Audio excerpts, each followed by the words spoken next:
여러분 안녕하세요. 오늘은 또 영상으로 여러분을 만나게 됐습니다. 지난주보다 좀 다른 거는요. 오늘은 유튜브로 여러분에게 올려드릴 겁니다. 그래서 지난주에 너무 짧아서 목사님이 여러분이 하고 싶었던 말씀을 다 못 전한 것 같아서 오늘 조금만 더 여러분에게 구체적으로 말씀을 전하려고 합니다. 자, 오늘 본문 말씀은 역대하 7장 11절에서 18절까지 말씀입니다. 여러분 그 유튜브 밑에 보면 영상 밑에 보면 설명란 그 밑으로 제가 이렇게 말씀을 넣었으니까요. 여러분 꼭 그거 읽어 보셔야 됩니다. 자, 여러분 한번 함께 같은 마음으로 읽어 볼까요? 11절부터 읽겠습니다. 솔로몬이 여호와의 전과 왕궁 건축을 마치고 솔로몬의 심중에 여호와의 전과 자기의 궁궐에 그가 이루고자 한 것을 다 형통하게 이루니라. 밤에 여호와께서 솔로몬에게 나타나사 그에게 이르시되 내가 이미 내 기도를 듣고 이곳을 택하여 내게 제사하는 성전을 삼았으니 혹 내가 하늘을 닫고 비를 내리지 아니하거나 혹 메뚜기들에게 토산을 먹게 하거나 혹 전염병이 내 백성 가운데 유행하게 할 때에 내 이름으로 일컫는 내 백성이 그들의 악한 길에서 떠나 스스로 낮추고 기도하여 내 얼굴을 찾으면 내가 하늘에서 듣고 그들의 죄를 사하고 그들의 땅을 고칠지라. 이제 이곳에서 하는 기도에 내가 눈을 들고 귀를 기울이니 이는 내가 이미 이 성전을 택하고 거룩하게 하여 내 이름을 여기에 영원히 있게 하였음이니라. 내 눈과 내 마음이 항상 여기에 있으리라. 내가 만일 내 앞에서 행하기를 내 아버지 다윗이 행한 것과 같이 하여 내가 내게 명령한 모든 것을 행하여 내 율례와 법규를 지키면 내가 내 나라 왕위를 견고하게 하되 전에 내가 내 아버지 다윗과 언약하기를 이스라엘을 다스릴 자가 내게서 끊어지지 아니하리라 한 대로 하리라. 아멘. 하나님께서 역사하심을 본 이스라엘 왕 솔로몬은 이스라엘 모든 회중 앞에서 무릎을 꿇고 두 손을 높이 펴서 그러니까 이렇게 하나님 앞에 손을 들었죠, 그죠? 그렇게 해서 하나님께 기도를 올려드립니다. 여러분 이 6장 전체가 사실은 기도 내용이에요. 그리고 우린 7장에서 또 보고 있는데요. 그 6장 전체를 여러분들이 읽으면 좋겠지만 여러분들이 또 혹시 안 읽을 수 있어서 목사님이 6장 기도 내용을 한번 요약한 것을 좀 여러분에게 한번 말씀드려 볼게요. 한번 잘 들어보세요. 8가지로 요약이 됩니다. 첫 번째는 뭐냐면 하나님은 이스라엘에게 언약을 주셨고 은혜를 베푸셨다는 거예요. 그러므로 그 약속을 지켜달라고 그렇게 솔로몬이 기도합니다. 두 번째는 주의 백성이 언제 어디서나 성전을 향해 기도할 때에 들어주시라는 거예요. 그리고 하나님의 공의로 갚아달라고 그렇게 하나님께 기도합니다. 또 세 번째는 주의 백성이 죄를 지어 범죄한 것을 인정하고 돌아오면 회복시키시고 주의 약속하신 땅에 비를 달라는 기도입니다. 네 번째는요, 하나님의 모든 징계, 이 징계는요 이런 징계입니다. 질병, 전염병, 메뚜기와 황충, 적국이 애워싸는 재앙, 그런 모든 징계 가운데 그것을 깨닫고 하나님 앞에 나와 손을 펴서 성전을 향해 기도할 때에 하나님 용서해 주시옵소서라고 기도합니다. 그래서 우리는 항상 주의 말씀, 그 말씀을 따라 주를 경외하는 길로 가겠습니다. 이렇게 기도합니다. 또 다섯 번째는 뭐냐면 성전을 향해 기도하는 이방인의 기도라도 이방인들이라 할지라도 성전을 향해 기도하면 하나님 응답해 주세요. 이렇게 기도합니다. 여섯 번째는 혹 우리가 적국에 끌려갔을 때에 그곳에서 기도하면 하나님 우리를 기억해 주세요. 이렇게 또 기도합니다. 일곱 번째는 주의 제사장들과 성도들에게 은혜를 주옵소서. 제사장과 성도들을 위한 기도를 합니다. 마지막 여덟 번째 요약은 뭐냐면 주의 기름 부은 자에게서 주의 얼굴을 돌리지 마시고 다윗에게 베푸신 은총을 기억해 주시옵소서.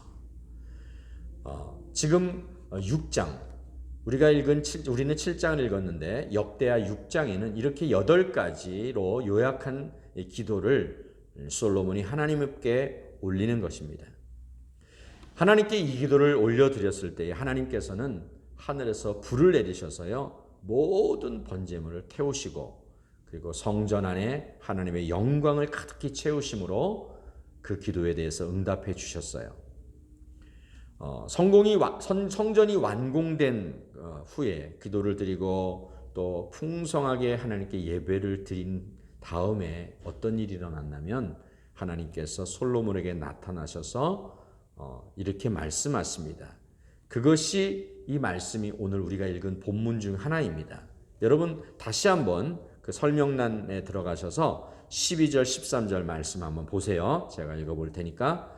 밤에 여호와께서 솔로몬에게 나타나사 그에게 이르시되 내가 이미 내 기도를 듣고 이곳을 택하여 내게 제사하는 성전을 삼았으니 혹 내가 하늘을 닫고 비를 내리지 아니하거나 혹 메뚜기들에게 토산을 먹게 하거나 혹 전염병이 내 백성 가운데 유행하게 할 때에 지금 하나님께서 솔로몬에게 무엇을 말씀하십니까? 지금 세 가지 재앙에 대해서 말씀을 하세요.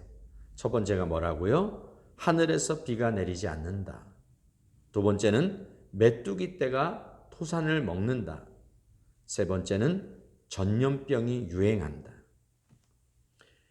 여러분 하나님께서 준비하신 이 세 가지 재앙, 왜 이런 재앙을 내리십니까? 그 이유는 하나님의 말씀대로 살지 않고 우상 숭배하면서 자신이 원하는 대로 자신의 교만에 따라 살았기 때문에 그렇습니다. 여러분 이 세 가지 재앙은 이스라엘에게 내리신 하나님의 대표적인 재앙들입니다.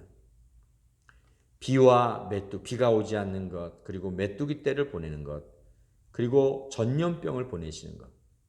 여러분 이 세 가지 재앙의 특징은요.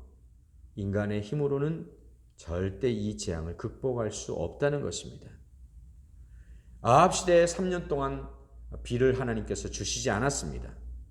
그때 하나님의 선지자 엘리야를 통해서 그가 하나님께 간절히 기도했을 때 그때 비로소 3년 만에 하나님은 비를 주셨어요. 애굽의 그 10가지 재앙 중에서 메뚜기의 재앙 여러분 기억나시죠? 하나님이 이 메뚜기를 거둬 주시지 않았더라면 애굽 모든 사람들은 아마 다 굶어서 죽었을 거예요. 다윗이 교만해서 인구 조사를 합니다. 하나님께서 다윗의 마음을 격동시키셨죠.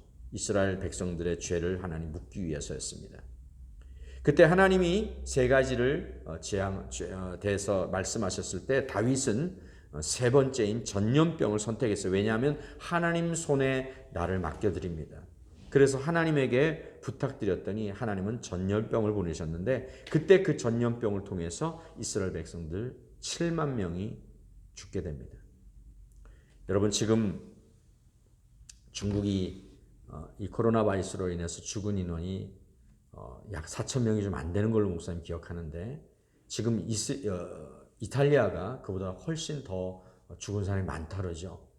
보통 심각한 문제가 아닙니다. 우리나라는 이제 100명을 좀 넘은 걸로 좀 알고 있는데 여러분 지금 채 한 나라에 10,000명이 죽은 것도 아닌데 나라가 지금 혼란에 빠져요.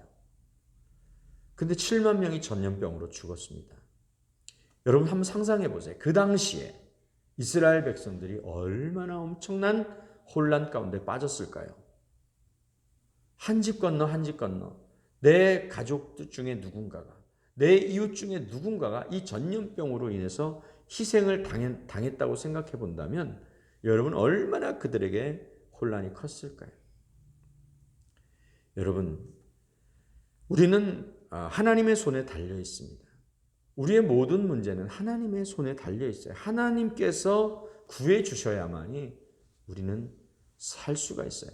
여러분 다윗이 하나님 앞에 그 백성들이 7만 명이 죽어갈 때 왕이었던 다윗의 마음이 얼마나 고통이었겠습니까? 그가 얼마나 하나님 앞에 간절하게 기도했겠어요. 여러분 생각해 보세요. 그때 하나님께서 하나님의 이 재앙을 철회하라고 작정을 하십니다. 그때가 언제였냐면 다윗이 아리우나 타작마당에서 하나님 앞에 무릎 꿇고 기도할 때였어요.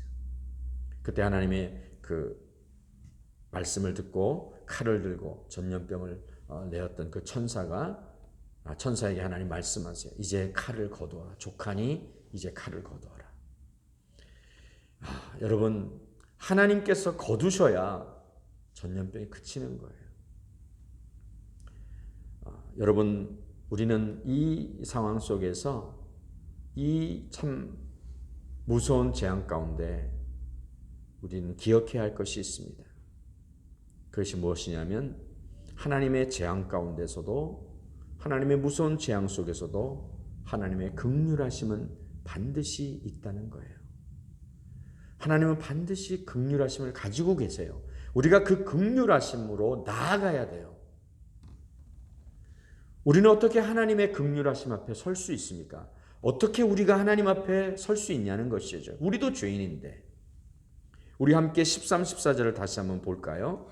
이 굉장히 중요한 말씀이에요. 여러분 정말 유념해서 이 말씀을 읽어보시기 바랍니다. 혹 내가 하늘을 닫고 비를 내리지 아니하거나 혹 메뚜기들에게 토산을 먹게 하거나 혹 전염병이 내 백성 가운데 유행하게 할 때에, 그 다음 말씀 중요합니다. 내 이름으로 일컫는 내 백성이 그들의 악한 길에서 떠나 스스로 낮추고 기도하여 내 얼굴을 찾으면 내가 하늘에서 듣고 그들의 죄를 사하고 그들의 땅을 고칠지라. 오늘 여기서 너무 중요한 말씀이 무엇입니까? 내 이름으로 일컫는 내 백성, 내 이름으로 일컫는 내 백성, 하나님의 이름으로 일컫는 하나님의 백성이 그들의 악한 길에서 떠나면, 여러분 누가 악한 길에서 떠나야 된다고 말씀하십니까? 하나님의 이름으로 불리우는 하나님의 백성들이라는 거예요. 이로써 우리가 깨달아 알 수 있는 것은 무엇입니까?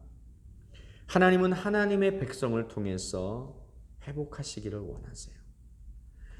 세상에 많은 사람들이 있는데 그들이 악한 길에서 떠나는 거, 그것보다도 하나님의 백성이 악한 길에서 떠나는 거, 그거 관심 있어요. 여러분 부모님들 생각해 보세요. 세상에 많은 청년들이 있지만 그 청년들이 죄악에서 떠나는 것, 그것도 중요하지만 자신의 아들, 내 아이가 죄악에서 떠나는 거, 그거 부모님에게 중요한 것 아니겠어요? 하나님도 마찬가지입니다. 하나님의 백성이 죄악에서 돌이키고 하나님의 백성이 죄악에서 떠나야만이 문제가 해결이 돼요. 여러분 하나님의 백성이 하나님의 이 악한 죄의 길에서 떠나야만이 가정이 살고 사회가 살고 국가가 살 길이 열린다는 거예요. 여러분 지금 오늘 우리 사회 속에 일어나는 이 모든 문제의 키는 누가 잡고 있습니까? 하나님의 백성이에요. 저와 여러분이에요. 다른 사람 아니에요. 여러분 사도 바울이 빌립보서 2장 12절에서 말씀하신 거 기억합니까? 항상 복종하여 두렵고 떨림으로 구원을 이루라. 너희의 구원을 이루라. 여러분 우리 이 사회에도 구원이 필요하고요. 한 국가도 구원이 필요합니다. 그러면 이 구원은 어떻게 이루어갈 수 있습니까? 하나님의 백성, 하나님의 자녀가 두렵고 떨림으로 구원을 이루어갈 때에 이 사회와 이 민족이 구원을 받을 수 있다는 것이, 여러분 이것을 꼭 기억해야 합니다. 또 하나 중요한 점이 있습니다. 악한 길에서 떠나는데 어떤 자세로 떠나야 하느냐? 스스로 마음을 낮추고 겸손히 기도하여 하나님의 얼굴을 구하라는 것이에요. 여러분 하나님 앞에 겸손히, 정말 하나님의 얼굴 앞에 겸손히 무릎을 꿇고 하나님께 기도할 때에 하나님의 긍휼하심은 극대화가 됩니다. 여러분 우리가 교만한 채 억지로 마지못해 그렇게 하나님께 나아가서는 안 됩니다. 지금 내 문제가 무엇인지, 내 잘못이 무엇인지, 그것을 여러분 진심으로 하나님 앞에 깨닫고 그래서 하나님 앞에 주여 잘못했습니다 하고 정말 무릎을 꿇을 때에 겸손히 무릎을 꿇을 때 하나님이 우리를 긍휼히 여겨 주신다는 거예요.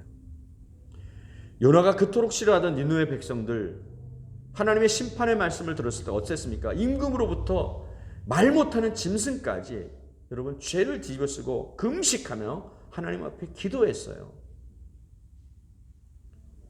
여러분 말 못하는 짐승도 먹이를 먹이지 않은 채 그렇게 하나님 앞에 죄를 뒤집어쓰고 하나님 앞에 용서를 구했을 때 하나님의 백성도 아니었던 니느웨 사람들을 하나님은 긍휼히 여겨주시고 용서해 주셨어요.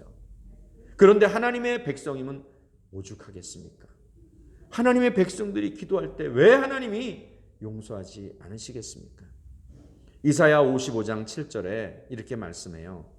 악인은 그 길을, 불의한 자는 그의 생각을 버리고 여호와께 돌아오라. 그리하면 그가 긍휼히 여기시리라.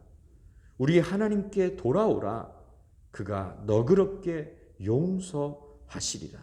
돌아오라, 돌아오라. 이것이 우리를 향한 하나님의 음성입니다. 오늘 우리나라는 이 신종 코로나 바이러스 문제로 말미암아 전염병이죠. 지금 한 달 가까이 교회에서 예배를 드리지 못하는 상황입니다. 나만 아니면 괜찮아, 나만 안 걸리면 괜찮아, 나만 아니면 돼 라는 이런 아니란 생각에 빠져 있을 때가 아니라는 것을 여러분도 잘 아실 것입니다. 이 문제의 원인이 무엇이든 인간이 파악하는 그 문제의 원인이 무엇이든 그게 중요한 것이 아니라 우리는 이 문제에 봉착했을 때 하나님 우리를 도와주세요. 우리를 불쌍히 여겨주세요. 우리가 잘못하고 있습니다. 우리가 잘못 살았습니다. 우리가 말씀대로 살지 못했습니다. 라고 하나님께 깨닫고 기도하는 것이에요.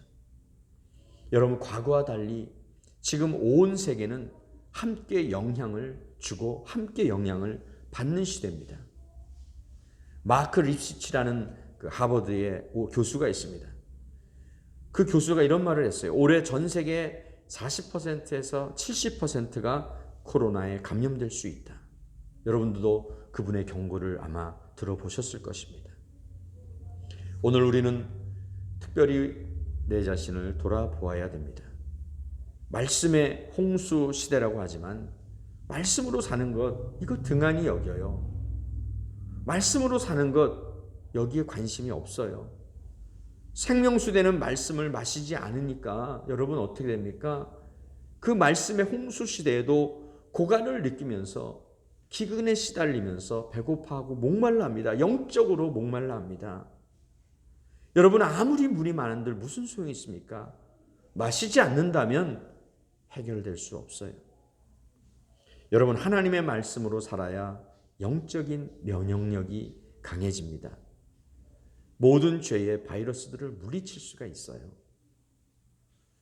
만약에 우리가 말씀을 경홀히 여기고 그저 나도 모르는 사이에 말씀을 소홀히 여길 때에 우리는 내가 깨닫지 못하는 사이에 영적 근력이, 영적 면역력이 떨어집니다. 그 영적 근력과 면역력이 떨어지면 어떻게 됩니까? 여러분 내 앞에 물이 있어도요 그 물잔을 들 힘이 없어요. 내 앞에 지금 물병이 있어도 그것을 들 근력을 얻지 못해요. 오늘 이것이 우리의 문제예요. 오늘 이것이 우리 영적인 현실이에요.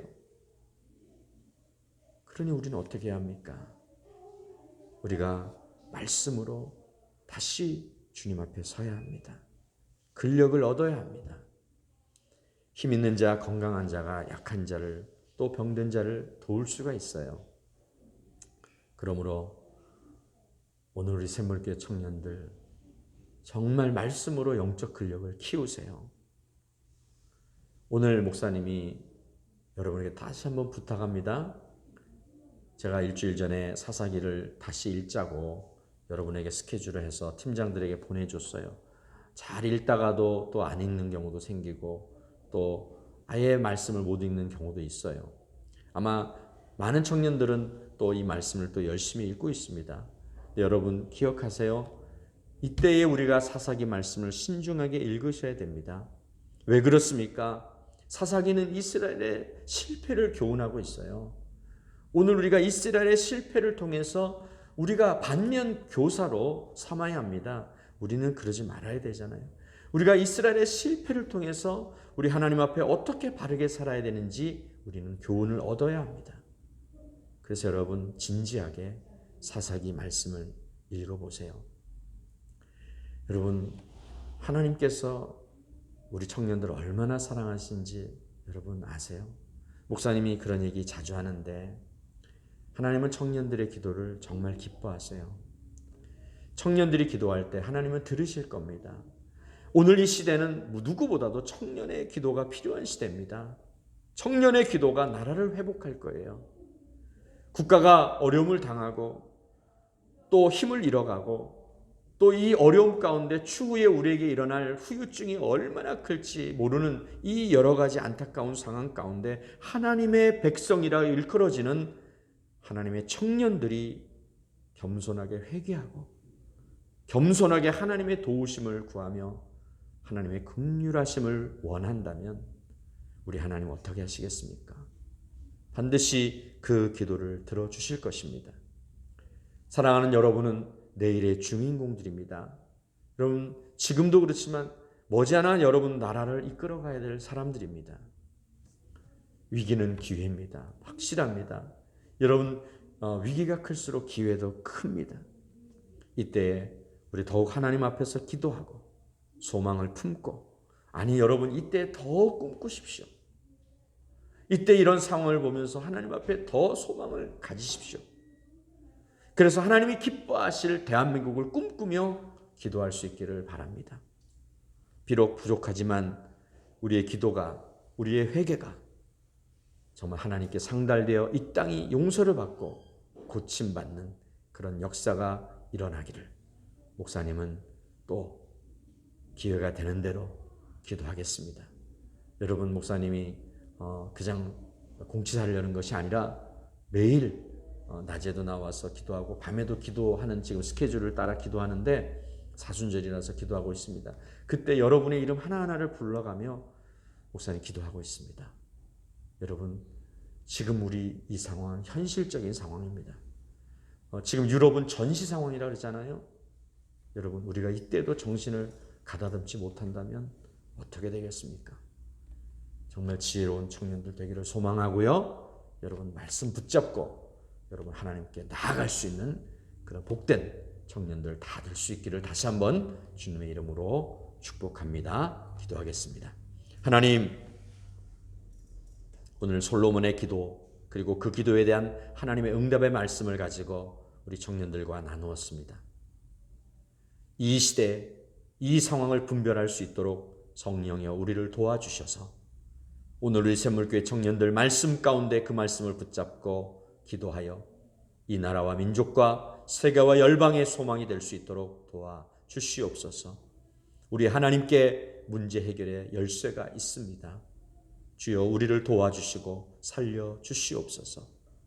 우리 청년들 하나님 이 시대를 살아가며 하나님의 귀한 말씀 붙잡고 주인공이 되고 나라 민족을 살리는 귀한 일꾼 되도록 사용해 주시옵소서. 이 주일 하나님 앞에 거룩하게 보낼 수 있도록 도와주시옵소서. 한 주간도 하나님 모든 삶의 자리에서 하나님 건강을 지켜주시고 이겨나갈 수 있도록 도와주시옵소서. 예수님의 이름으로 기도하옵나이다. 아멘. 여러분 한 주간도 정말 여러분 힘써야 돼요. 말씀 붙잡으시고요. 목사님이 매일매일 모레는 그 짧은 그 메시지 말씀 메시지 있죠. 여러분 귀찮아하지 마시고 그거 꼭 읽으시면서 함께 기도해요. 주님의 이름으로 여러분 승리하십시오. 여러분을 사랑합니다.